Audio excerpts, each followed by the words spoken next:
প্রিয় সুধী, আপনাদেরকে জানাই প্রীতি ও শুভেচ্ছা। শুভ দিন। আজ 8ই জানুয়ারি 2026 খ্রিস্টাব্দ, রোজ বৃহস্পতিবার।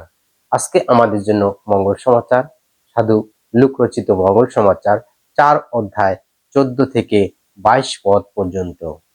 পাঠ করছি দীপক পিয়াস হালদার। পাঠের বিষয় নাজারেতে অস্বীকৃত যিশু। পবিত্র আত্মার শক্তিতে শক্তিমান হয়ে যিশু এবার গালিলিয়ায় ফিরে এলেন। তার নাম চারপাশে সারা অঞ্চলে ছড়িয়ে পড়ল। তিনি লোকদের সমাজগৃহে গিয়ে উপদেশ দিতেন, আর সকলেই তার প্রশংসা করত।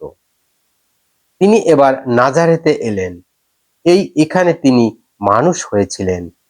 তার অভ্যাস মতো তিনি বিশ্রামবারে সমাজগৃহে গেলেন।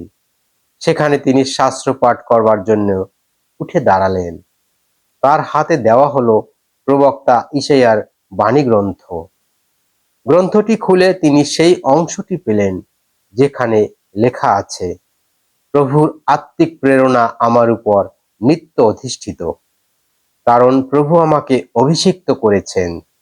তিনি আমাকে প্রেরণ করেছেন দীনদরিদ্রের কাছে মঙ্গল বার্তা প্রচার করতে, বন্দির কাছে মুক্তি আর অন্ধের কাছে নবদৃষ্টি লাভের কথা ঘোষণা করতে, পদদলিত মানুষকে মুক্ত করে দিতে এবং প্রভুর অনুগ্রহ দানের বর্ষকাল ঘোষণা করতে।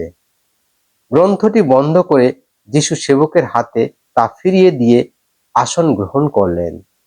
সমাজগৃহের সকলেই তাঁর দিকে এক দৃষ্টে তাকিয়েছিল।